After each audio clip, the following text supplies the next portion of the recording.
हमलावर, full proof planning और इस तरह से हत्या को अंजाम देना जिसमें किसी भी तरह की कोई गुंजाइश नहीं थी कि अतीक और अशरफ बच जाए। अब 3 इसमें हमलावर पकड़े गए हैं। तीनों का नाम सबसे पहले मैं आपको बता दूं, लवलेश है, दूसरा है मोहित उर्फ शनि और तीसरा है अरुण कुमार मौर्य। इन तीनों के बारे में जानकारी एफआईआर कॉपी में जो दर्ज की गई है, मेरे सहयोगी दीपक मेरे साथ जुड़े हुए हैं, उनका मैं रुख कर लेती हूँ। दीपक, एफआईआर कॉपी आपके हाथ में है, जरा बताइए क्या कुछ लिखा गया है एफआईआर कॉपी में, जो मेन पॉइंटर्स हैं, जरा बताइए दर्शकों को। देखिए, मैं सबसे पहले बता दूं कि जो एफआईआर का कंटेंट है वो बिल्कुल उसमें आईपीसी की धारा 302, 307 और उसके अलावा आर्म्स एक्ट जोड़ा गया है, क्योंकि पिस्टल का इस्तेमाल किया गया था, ताबड़तोड़ गोलियां बरसाई गई थी। ये सब किया गया है क्योंकि 307 इसलिए लगाया गया है क्योंकि पुलिसकर्मी और मीडियाकर्मी वहां पर जो थे उनके ऊपर जानलेवा हमला कहा जाता है, इसलिए उसे लगाया गया है। 302 में अतीक और उसके भाई अशरफ की मौत हुई है। तो ये सेक्शन लगाने के बाद उसके बाद पूरा ब्यौरा लिखा गया है कि कितने बजे रात को 10:33 के आसपास जो घटनाक्रम हुआ था, क्योंकि यहाँ पर विटनेस के तौर पर वो पुलिसकर्मी भी हैं, क्योंकि तीनों आरोपी जब पकड़े गए थे उन पुलिसकर्मियों के द्वारा पकड़े गए थे। वो सारा बयान यहाँ पर पुलिसकर्मियों ने इस एफआईआर में लिखा है और इसमें एक एक पल की जानकारी है कि कितने बजे क्या हुआ था, कब वो कहाँ जा रहे थे, क्योंकि मेडिकल कराने के लिए जब टीमें जा रही थी तो उसके बाद ये घटनाक्रम हुआ है। तो एफआईआर का जो कंटेंट ये है, लेकिन सबसे बड़ी चीज ये है कि इस वक्त जो टीमें हैं वो इन तीनों से पूछताछ कर रही हैं, इनके लिंक्स खंगाले जा रहे हैं, क्योंकि जो ऑटोमेटिक पिस्टल इनके पास आई है। बिल्कुल दीपक, और एफआईआर में जो धाराएं दर्ज की गई हैं उसके बारे में तो आपने जानकारी दे दी, पर बड़ी बात यह है कि जिस हथियार से हमला किया गया था वो मेड इन टर्की हथियार था। किसी छोटे मोटे वेपन से हत्या नहीं की गई है अतीक और अशरफ की। 15 राउंड फायरिंग कर पाने में ये पिस्टल सक्षम थी और सिद्धू मूसेवाला की हत्या जिस हथियार से की गई थी ये भी पिस्टल लगभग उसी तरह से थी और मेड इन टर्की हथियार थे। पिस्टल मेड इन टर्की जिसका इस्तेमाल किया गया अतीक और अशरफ को मार गिराने के लिए। मेरे सहयोगी दीपक लगातार मेरे साथ जुड़े हुए। दीपक, एफआईआर की कॉपी की डिटेल तो आपने दे दी, अब ये जरा मेड इन टर्की पिस्टल के बारे में भी बता दीजिए। देखिए, मैं आपको जानकारी दे दूं, जो मेड इन टर्की पिस्टल इनके पास से बरामद की गई है, 15 से 18 राउंड उससे एक साथ फायर हो सकते हैं और ये जो फायरिंग हुई थी 10 से 12 सेकंड के अंदर ताबड़तोड़ फायरिंग की गई थी और इसका पता लगाया जाना बहुत जरूरी है। और इसी वजह से ये तार जो है जेल के अंदर बैठे हुए सजा याफ्ता माफिया तक पहुंचाए, क्योंकि ये बड़ा लिंक यहाँ पर सामने आ रहा है कि अतीक की हत्या करने के लिए प्लानिंग रच दी गई थी, उसके लिए बाकायदा मुहैया करवाए गए थे उन विदेशी पिस्टल को, ताकि जब जो हमलावर यहाँ पर फायरिंग करने आए थे वो चूक न जाए। अगर गोलियां पुलिसकर्मियों को लगती थी या फिर दूसरे जो मीडिया कर्मी वहाँ पर थे उनका इस्तेमाल किया गया था और इसी वजह से पूरी प्लानिंग के तहत ये मर्डर को यहाँ पर अंजाम दिया गया था। और जो पिस्टल थी उन्होंने ताबड़तोड़ फायरिंग वहाँ पर इसीलिए की थी ताकि सिंगल शॉट से बच ना जाए, इसलिए इस आधुनिक पिस्टल का इस्तेमाल किया गया था। पुलिस ये पता लगा रही है कि हथियारों से ये लैस थे। दीपक, बहुत हाईटेक हथियारों से ये लैस थे, जैसा डिटेल आप इस पिस्टल के बारे में बता भी रहे। लेकिन देखिए, कल रात में 10:30 बजे का वो वक्त जब मैं भी यहाँ पर मौजूद थी, मेरी टीम भी यहाँ पर मौजूद थी, अतीक और अशरफ की मौत हो जाती और उसके तुरंत बाद ये खबर भी हमने आपको बताई थी कि किस तरह से मुख्यमंत्री योगी आदित्यनाथ ने उसी वक्त एक बैठक बुलाई और अधिकारियों को तमाम जरूरी दिशा निर्देश दिए गए। आधी रात के बाद तक ये मीटिंग चलती रही, देर रात तक ये मीटिंग चलती रही और सुबह भी एक बैठक बुलाई गई और उसमें सख्त निर्देश दिए गए हैं कि कानून व्यवस्था के ऊपर लोगों का भरोसा बना रहना चाहिए, प्रयागराज में भी और पूरे उत्तर प्रदेश में।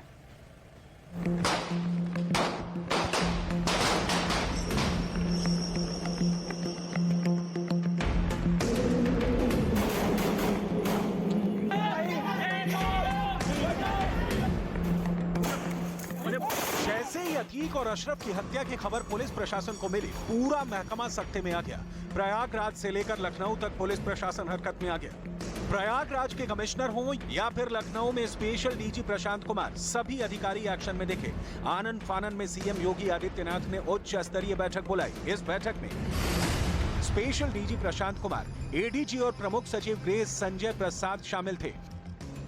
बैठक में योगी ने अतीक की हत्या पर नाराजगी जताई और पूरे मामले की उच्च स्तरीय जांच के आदेश दिए। राज्य के सभी अधिकारियों को ग्राउंड पर जाने के निर्देश दिए हैं। सीएम ने प्रमुख सचिव गृह संजय प्रसाद को प्रयागराज जाने के निर्देश दिए। मुख्यमंत्री ने 3 सदस्यीय जुडिशियल कमीशन के गठन के भी निर्देश दिए। अतीक की सुरक्षा में लगे 17 पुलिसकर्मियों को सस्पेंड किया गया। पुलिस अधिकारी को शांति कमेटी के सदस्यों से बात करने को कहा गया। पूरे यूपी में धारा 144 लागू कर दिया गया और पुलिस को उपद्रव फैलाने वालों से सख्ती से पेश आने का आदेश दिया गया। इधर प्रयागराज में पुलिस पूरे एक्शन में दिखी। प्रयागराज की सीमा को पूरी तरह से सील कर दिया गया। प्रयागराज के कमिश्नर खुद सड़क पर उतर गए। उन्होंने पुलिस कर्मियों के साथ संवेदनशील इलाकों में फ्लैग मार्च किया। प्रयागराज में धारा 144 लागू कर दी गई है। इसके अलावा आसपास के जिलों में भी फोर्स मंगाई गई है। शहर में पीएसी और आरएफ बल भी तैनात कर दिए गए हैं। लखनऊ से आदेश मिलते ही यूपी के सभी जिलों के अधिकारी भी एक्शन में दिखे। रात में सभी जिलों के अफसर संवेदनशील इलाकों का दौरा करते दिखे। सीएम योगी ने जनता से अपील की है कि किसी भी अफवाह पर ध्यान न दें। अफवाह फैलाने वालों के खिलाफ सख्त कार्रवाई की जाएगी।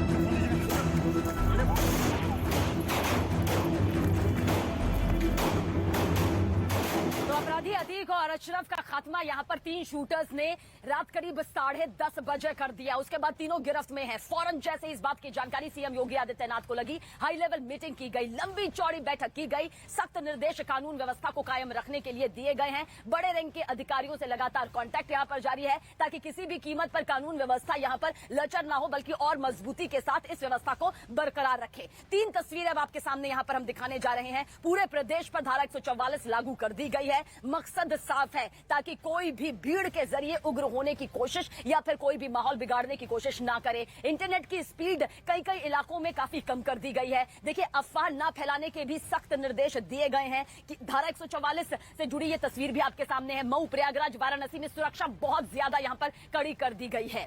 अमित, मेरे सहयोगी ने पूरा जायजा लिया। रात 10:30 बजे से लेकर सुबह यानी कि अब तक, अब दोपहर यहाँ पर हो चुकी है। शव यहाँ पर कब्रिस्तान में आने भी वाला है। इस वक्त हम खुद चकिया में मौजूद है। किस तरह से अमित ने ये पूरा जायजा लिया मोर्चरी में जाकर भी, ये रिपोर्ट आप जरूर देखिए।